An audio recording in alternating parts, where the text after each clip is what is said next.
Salutations à tous et bienvenue dans ma bulle des livresques.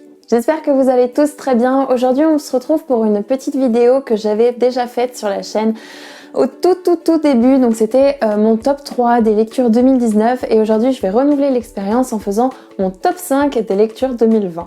Dans cette vidéo, je vais donc vous présenter une petite rétrospective de toutes mes lectures sur les mois que j'ai passés cette année. Donc je tiens une petite liste en fait dans lesquelles je note toutes mes lectures afin de pouvoir me souvenir de ce que j'ai lu tout simplement. Et donc je vais revoir avec vous ce que j'ai lu, ce qui m'a plu, ce qui m'a déplu et surtout le top 5 des lectures que j'ai aimées ces temps-ci. Les mois où figure donc un top, il s'agit de janvier, août, septembre, octobre et j'hésite entre mars et juin. Voilà, ce sont les mois où j'ai donc eu des livres qui m'ont particulièrement marqué. Mais cette année, ça a été un petit peu compliqué parce que je n'ai encore pas eu de coup de cœur. Je pense d'ailleurs vous faire une vidéo à ce sujet dans pas très longtemps, une vidéo sur mon rapport au coup de cœur parce que je suis quelqu'un de super difficile en termes de lecture. C'est dur de m'avoir aux larmes. Et du coup, voilà, cette année, j'ai été un petit peu comme l'année dernière en fait. Il n'y a pas de lecture qui m'a transcendée plus que ça ou un truc qui m'a vraiment essoufflé, qui m'a coupé le souffle. C'est dommage, mais j'ai eu des super bonnes lectures et donc il figure automatiquement dans ce top. On va donc commencer ce top en décrescendo. Je vais d'abord vous dire la 5e place et pour celui-ci, il se bat un petit peu. J'avoue que j'ai du mal à les départager. J'ai soit envie de mettre Avant toi de Jojo Moyes ou la saga de la passe miroir de Christelle Dabos. Pourquoi cette hésitation? Je m'explique. Eh bien tout simplement parce que Avant toi était une de mes premières romances que j'ai surkiffé. J'ai adoré, c'était trop bien. Et d'un autre côté, on a un livre qui n'a strictement rien à voir dans le genre. Il s'agit d'un livre de fantasy, fantastique plutôt, de la passe miroir Christelle Dabos, tout le monde doit connaître. Et que j'avais aimé, mais voilà, j'ai quelques petits problèmes avec cette saga, je sais pas pourquoi, un rapport un petit peu compliqué. Je vous avais d'ailleurs fait une vidéo, que je mettrai juste là, sur mon bilan de la passe miroir des 4 tomes. J'avais préféré les premiers, je pense, et le 4e m'a particulièrement... Il m'a laissé un goût amer en bouche, c'est-à-dire que j'ai trouvé que le dénouement était exceptionnel, dans le sens où on pouvait pas faire mieux, mais... c'était vraiment trop compliqué ou trop recherché ou je sais pas. Il y a quelque chose qui m'a dérangée qui fait que je suis restée un peu sur ma faim. Donc j'hésitais entre les deux là et comme c'est absolument pas le même style, je pense que je vais pas réussir à les départager. J'avais lu le dernier tome de la passe miroir en mars, un mois où j'avais aussi terminé les chroniques des mondes émergés. En avril j'avais pu lire Interfile. J'avais pu lire en mai Les Chroniques des Temps Obscurs et la saga Éphémère, une dystopie. Tous ces livres m'avaient particulièrement enchantée, même si j'avais eu énormément de mal avec Les Chroniques des Temps Obscurs. J'avais eu beaucoup de mal à terminer cette saga, mais malgré tout, c'était des bonnes lectures. Mais c'est ces deux-là qui sont le plus ressortis dans ces mois-là. J'essaie de vous faire une rétrospective un petit peu de mon année, c'est-à-dire vous présenter les livres que j'avais pu lire et en même temps de vous faire le top. Donc désolée si c'est un peu décousu dans les mois, mais je vais essayer de faire quelque chose de pas trop mal. On passe tout de suite au top 4 donc de cette année. La 4e place revient à Dracula mon amour de Siri Astrahan James. J'ai lu cette lecture pour le Pumpkin Autumn Challenge et je vous en ai fait une petite rétrospective dans mon bilan du pack. Et j'avais vraiment trop aimé cette lecture. Il s'agit d'une réécriture du conte de Dracula de Bram Stoker que j'ai trouvé particulièrement fascinante et vraiment super bien écrite. Je me suis plongée avec délice dans cette lecture qui a su me transporter vraiment, tant par sa complexité mais aussi par son imagination. J'ai vraiment aimé le souffle nouveau qu'a apporté Siri Astrahan James sur cette légende qui est quand même super connue et voilà, c'était quand même un choix audacieux de réécrire cette légende et j'ai vraiment beaucoup aimé. J'ai lu ce livre en un rien de temps et donc il a parfaitement sa place dans ce top. Dans les mêmes environs, j'ai donc lu Dracula mon amour en septembre. J'avais aussi lu Un blog trop mortel et The Graveyard Book. En octobre, j'avais d'ailleurs pu lire aussi Le Tour d'écrou.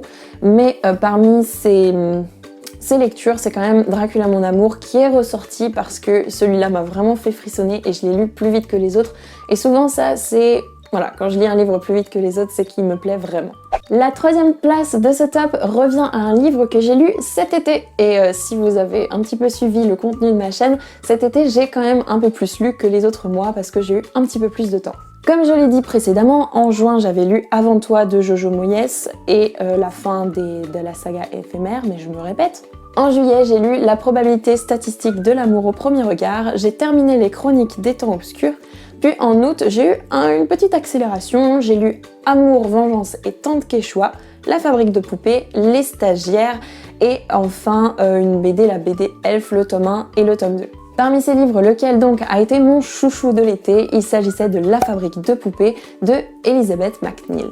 Je pense que c'est la 657e fois que j'évoque ce nom sur la chaîne depuis le début de l'année, et pour cause, puisque ça a été un livre qui m'a vraiment bouleversée. Ce livre se démarque notamment par son originalité qui se situe à Londres pendant l'exposition universelle et par son côté assez étrange, assez mystérieux, assez dark.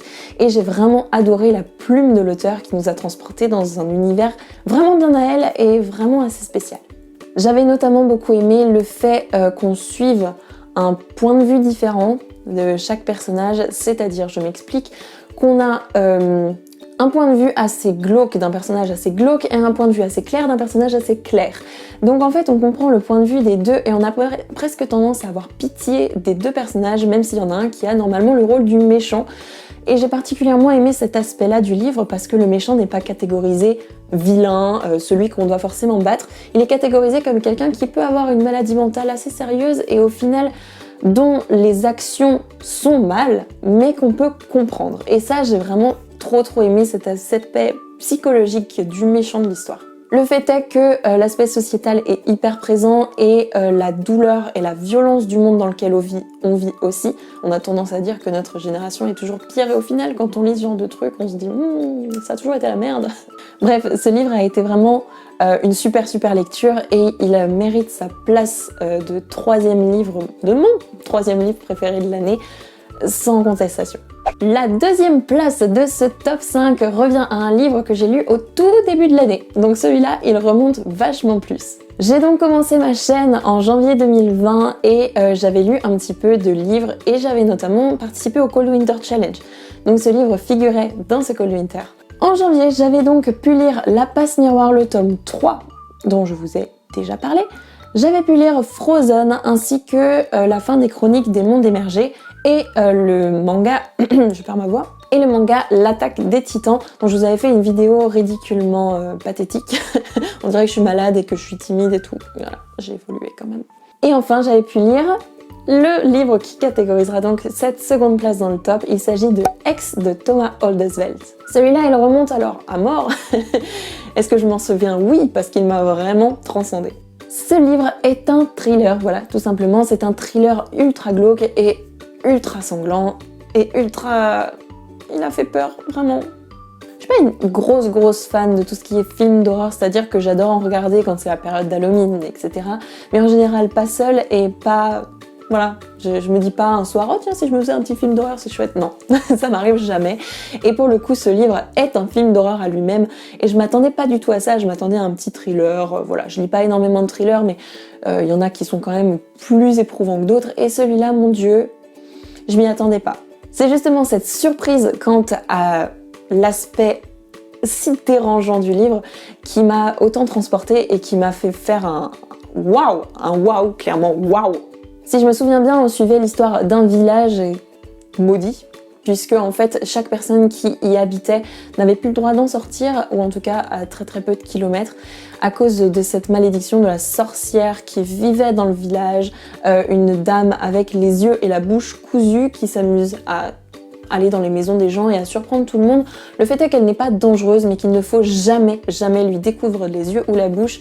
Et c'est là qu'en fait ça part un petit peu en cacahuète parce que durant l'histoire il se passe des choses évidemment qui amènent à des drames et on voit la déchéance humaine à 1000% et j'ai adoré cet aspect-là du livre. Au début tout se passe bien, puis évidemment c'est la décadence totale jusqu'à ce que l'humain devienne vraiment l'humain sauvage, préhistorique, bestial je dirais même, et j'ai adoré cet aspect parce qu'en fait on se rend compte que malgré toute la civilisation qu'on peut avoir et malgré le fait qu'on pense qu'on est des hommes surpuissants qui avons évolué avec le temps, ce n'en est rien et en fait quand on est contraint, quand on est face à la mort ou face au danger, on peut arriver à des extrêmes horrible Et voilà, donc j'ai adoré cet aspect un petit peu sociétal, mais j'ai aussi adoré évidemment le contexte de l'histoire et cette frayeur que l'auteur insuffle dans chaque mot jusqu'à la toute dernière fin, on ne s'attend pas, c'est horrible, j'ai eu envie de pleurer, j'ai eu envie de crier, il y a des soirs où j'arrivais même plus à dormir tellement je flippais.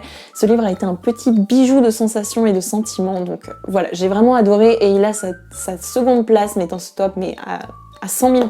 On passe donc tout de suite aux finalistes et grands gagnants de ce top 5 2020 chez moi. Il s'agissait donc d'une lecture que j'ai lue en fin d'année dans le Pumpkin Autumn Challenge. Comme je vous ai dit, j'ai lu en octobre le Tour d'écrou, Miss Peregrine le tome 1, le tome 2 en novembre, ainsi que la trilogie L'Élite, une dystopie que j'ai terminée récemment. Et en décembre, j'ai lu pour l'instant Christmas, le Maître de la Lumière et d'autres lectures de mon Cold Winter Challenge. Je pense que vous vous en doutez, et si vous ne vous en doutez pas, eh bien surprise, le top 1 revient donc à Miss Peregrine et les enfants particuliers de Ransom Riggs. Mais pourquoi? J'ai vraiment adoré ma lecture, je pense qu'il se situe à peu près comme X, c'est-à-dire qu'en termes de sensationnel, j'ai plus été transcendée par X, mais ça me ressemble un petit peu moins comme style de lecture parce que je lis pas énormément de thrillers, donc peut-être que c'était aussi l'aspect voilà, que j'en avais jamais lu. Mais Miss Peregrine, qui est un livre et un genre, un univers dont je suis vraiment trop fan, ça a tout de suite matché. Tout le monde connaît sans doute l'histoire de Miss Peregrine et les enfants particuliers qui avait été réadaptée par Tim Burton, et je vous l'avais déjà présenté dans mon Pumpkin Autumn Challenge, et je dois dire que ça a été une super lecture. J'ai énormément apprécié l'univers de Ransom Riggs qui arrive à nous transporter dans des boucles temporelles à gogo sans aucun faux pas, et ça c'est juste merveilleux. L'histoire a une trame du début à la fin cohérente, avec des personnages hyper profonds et super bien travaillés, avec une intrigue jusqu'au bout, on a envie de savoir ce qui va se passer, et ça se continue sur les tomes à venir. Donc je vais lire la suite pour le Cold Winter Challenge, et il paraît que ça va en s'améliorant, ce qui est quand même super rare en général. C'est vrai que il y a quand même une certaine décadence dans les livres ou les films, et il paraît que là non. Donc j'ai vraiment très hâte de voir ce que l'auteur va nous faire découvrir, parce que il est déjà à un level dans mon cœur qui est assez élevé, et si c'est mieux, je vais certainement faire un infarctus d'émotion. Ce qui m'impressionne le plus en plus, c'est que cette œuvre est la première de cet auteur, et on dirait pourtant qu'il a un travail et une expérience qui est dingue de folie. Et donc voilà, ça m'a particulièrement transportée, j'ai trouvé que, voilà, je vais me répéter, mais que c'était trop bien. Donc j'ai hâte de lire la suite et j'espère que vous l'avez aimé autant que moi si vous l'avez lu. Et voilà, c'en est tout pour ce top 5 de cette année 2020. Je ne pense pas avoir eu de coup de cœur, mais je pense avoir eu d'excellentes lectures, d'autres bien moins bonnes, je m'en souviendrai, mais il y en a certains que je n'ai vraiment pas aimé, et d'autres voilà, que j'ai aimé mais sans plus. En tout cas, ça a été une année riche en lecture, et malheureusement pas assez à mon goût, mais j'arrive jamais à lire autant que je voudrais, forcément, comme tous les lecteurs de ce monde, j'imagine. J'espère que 2021 sera un petit peu plus friand, en tout cas que les conditions seront meilleures pour bouquiner.